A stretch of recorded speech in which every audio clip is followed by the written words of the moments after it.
Good day po mga bayang karirista. June 6, 2026, Saturday at PJCI. Start time at 3 p.m. Unahin ko na itong mga pa-shoutout, konti lang naman. May pa-shoutout po si Sir Manuel Tande sa pinapa-shoutout niya lagi yung pinsan niya si Boyet Flores at yung kumpara niyang si Robbie Santos ng Galas QC. Shoutout po sa inyo, Sir Boyet Flores at Sir Robbie Santos, Sir Manuel Tandes. Shoutout po sa inyong tatlo at maraming salamat po. May pa-shoutout po si Ayesa Alce, pinapa-shoutout niya yung daddy niyang si Edwin Alce at yung tito niyang si Wilbert Alce.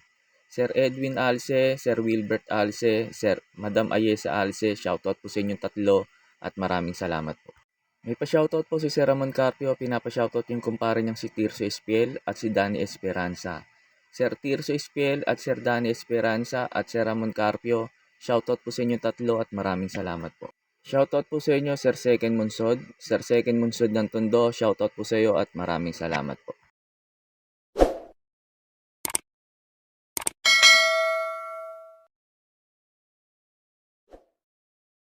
Start na po tayo, race number 1. Start po ng winner take all. Races 1 to 7, distance 1,300 meters. Dito po sa race number 1, pag may mga kursunado po kayo, kayo na lang po bahala magdagdag. Dahil pong numero 7 na to, Samoan Judoka, ito para po sa akin dito sa race number 1. Sosolohin ko na po to. Na-impress po ako dito sa barrieran neto. Kinalaban nito si Long GBT, nakasipida line sa unahan. Nagpreba ng 1.13. Nakapigil lang din naman si Caballo, lalo na't ang ganda pa position niya ngayon, nasa dulo. At cambio hinete, JL Lazaro. Tingin ko mas mag-uumento pa to, Caballo na to. Kaya po sa race number 1, pagkatapos ng info ko dito, in-upload ko po yung last run neto ni I Told Mama, tapos yung Lobatos run ni Bakunawa, yung 2A spoiler, tapos yung barrieran neto ni numero 7 Samoan Judoka, para magkaroon po kayo ng idea kung sosolohin nyo po ba itong si Samoan Judoka o magpo-protection pa kayo. Kaya po sa race number 1, itong numero 7 Samoan Judoka, para po sa akin, sosolohin ko na po. Set once more, and they're off and running. And beginning very quickly, wide out on the track was Madam Adrea, striding forward to lead. Scooting through in the centre is I Told Mama with good speed, and No Quit got away pretty well. Back on the rails came Cat Cool. Now wide out on the track is Sana Maulit Nuli in that orange jacket, and then came in between runners the grey Oliver Bell. Back at the tail of the field is Bond's Target. He's already 15 lengths off them as they go by the 800 metres, and on the inside it's Madam Adrea, your favourite. Leading narrowly, the outside is No Quit, rather I Told Mama in second spot. Back in third is No Quit, then came Hiroshi. Outside of Hiroshi then is Sana Maulit Nuli, and then came Cat Cool. A long way back behind them then was Oliver Bell. Bond's Target is the tail ender. Favourite travels like a winner, coming to the home turn, Madam Adrea, and slipped away here under Louis Luna with a 3 and 4 length lead. In second spot we've got No Quit, then came Hiroshi in the centre, and wide out on the track, running on only fairly as I Told Mama. Madam Adrea gave them the slip at the 150, and she shot away. Look at the Madam go, she's in full flight, and she's 8 and 9 lengths in front of in second spot No Quit. What a big win. Madam Adrea wins by probably 10, Hiroshi second, No Quit third. Oliver Bell made up ground late, followed then by I Told Mama. Then came well back behind them was Sana Maulit Nuli, and pulling up. Racing. It's a good start for those three runners. The leader, Mr. Habisham, by a length, then moving up and scraping the paint. Dalori Hensa is the big horse, and that is Bakunawa. 3 lengths for the back in 30 spoiler. And as they race the 1,000-meter pole, it's now Bakunawa leads the field by 3 lengths from Mr. Habisham. Another gap by spoiler by some 6 to 7 lengths from back to front. Past the midway point, Bakunawa still there in front, leads now by some 6 lengths over Mr. Habisham, still in second. And still in behind them is Spoiler. Around the fourth turn, Bakunawa with a big up now from Mr. Habisham and Spoiler. 400 meters out, it's Bakunawa. Bakunawa still a big gap from Mr. Habisham and Spoiler now closing in. Towards the home turn, it's Bakunawa. Bakunawa leads now almost a double-digit lengths from Mr. Habisham and Spoiler. 200 meters left to go. It's all Bakunawa. Bakunawa by some 7 to 8 lengths. Coming closer now is Mr. Happy Chef together with Spoiler. It's all Bakunawa. A wire-to-wire finisher beats Mr. Happy Chef close with Spoiler. Off and racing. Slow into stride, that is Grand Monarch. We've got Samoan Judoka pass approaching that on the inside is Longevity. It a sharp start for Samoan Judoka together with Longevity and scraping the paint, showing speed and grabbing the lead now is Pay the Line. 4 lengths for the back in fourth position is a Grand Monarch, then a long way back to Palibasa Babale by some 20 lengths to make up. And around the far turn, Pay the Line now leads the field by 2 lengths and right behind in second together is Samoan Judoka and Longevity. Then 4 lengths for the back in fourth still is Grand Monarch and a far behind to Boss or that is Palibasa Babale. And 400 meters out, 3 runners now fighting it out.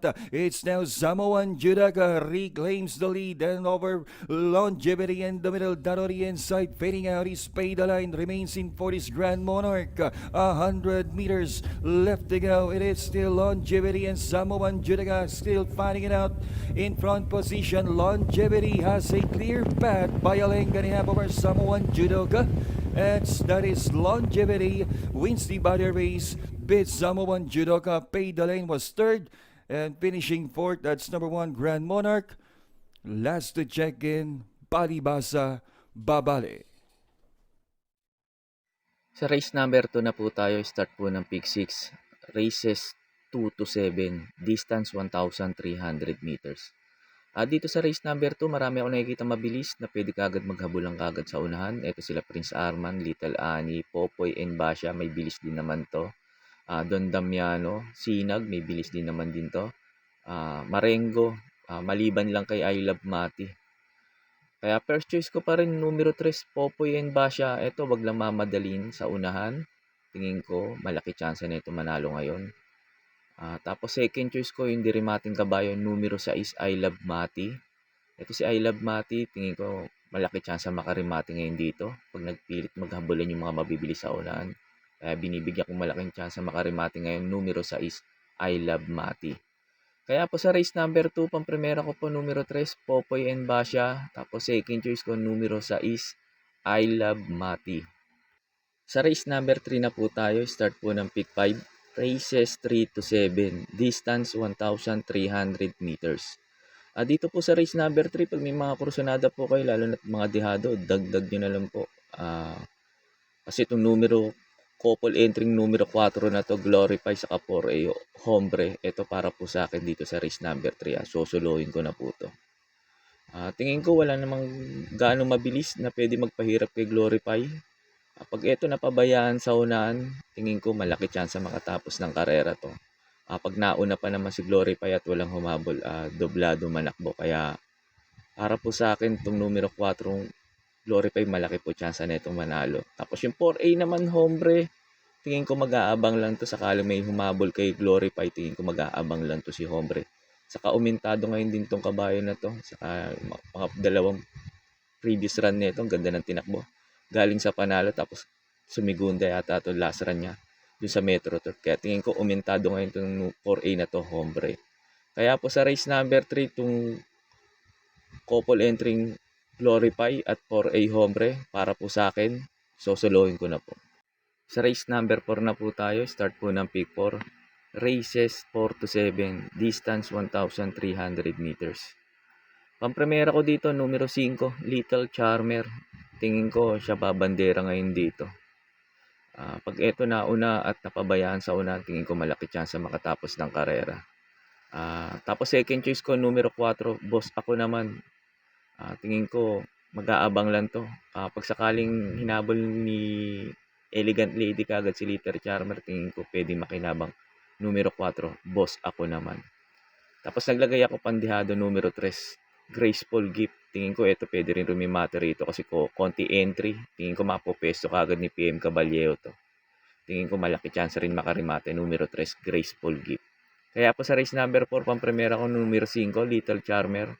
Second choice ko numero 4, Boss Ako Naman. Tapos third choice ko numero 3, Graceful Gift. Sa race number 5 na po tayo sa last DD plus 1, distance 1,300 meters. Pamprimera ko dito, numero 6, Gentle Giant. Ito, gusto ko position niya nasa dulo. At bigyan lang na importansya na may-ari ito. Tingin ko malaki na tsansa nito manalo. Lalo na andito sila Galloping Go, Super Tatiana, saka Kalagbangan River, yung mga mabibilis. Tingin ko makikinabang siya rito sakali maghabulan yung mga yon. Tapos, second choice ko, numero 2, Orange Bell. Ito, mababa na sa laban to.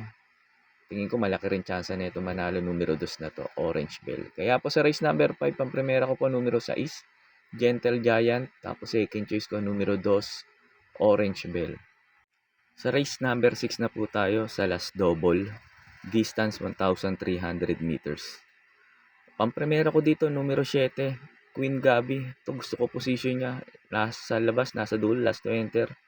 Tingin ko maganda yung sasalida nito. Problema lang kasi kay Queen Gabi, yung salida nito, naiiwan sa largahan. Kaya hindi kagad nakakasabay. Ngayon, ang ganda ng position niya. Tingin ko makakasabay kagad pala Amor Mi Amor sa Love Ko To. Tapos second choice ko yung couple entry numero 2, Matikas sa Love Ko To. Tingin ko makakarimati ngayon to si Matikas. Tapos yung 2A niya naman, kung hindi mauna o abang lang din to kay Amor Mi Amor. Tapos third choice ko, numero 5, Super Majority. Tingin ko ito pwedeng makasabay kagad to at makarimate rito. Numero 5, Super Majority. Kaya po sa race number 6, pamprimera ko po numero 7, Queen Gabi. Second choice ko po yung couple entry numero 2, Matikas, 2A Love Ko To. Tapos third choice ko, numero 5, Super Majority. Sa last race na po tayo, sa race number 7. Bago nga pala ako magbigay ng info ko dito, makikiusap ulit po sana ako sa inyo na sana po mag-subscribe po kayo sa YouTube channel ko at pakitap na rin po yung notification bell para updated kayo tuwing mag-upload ako ng mga infos at videos ko po dito. Arnel Racing Tips, maraming salamat po. Sa last race na po tayo, sa race number 7, sa last forecast po, distance 1,300 meters. Dito sa paratingan, pag may mga kursunada kayo, dagdag nyo lang po, lalo na't mga dihado. Pamprimera ko dito, numero 8, Enfuego. Ito, last run nito ni Enfuego, ang ganda na ng tinakbo. Kala Believe in Me. Problema lang din dito kasi kay Enfuego sa Lida. Ngayon, ang ganda ng pwesto niya, nasa dulo na. Tingin ko maganda isa sa Lida ngayon nito ni Enfuego. Tapos, Cambio Jinete, JT pabilik pa.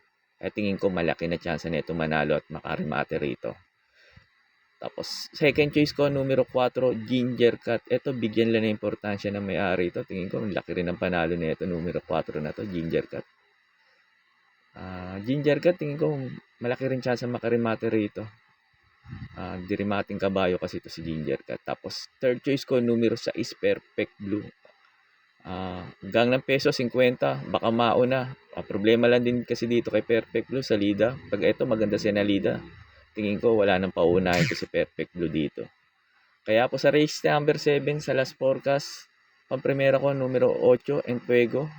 Second choice ko numero 4, Ginger Cat. Tapos third choice ko numero 6, Perfect Blue. Yun lang po, and good luck and happy racing po mga bayang karerista.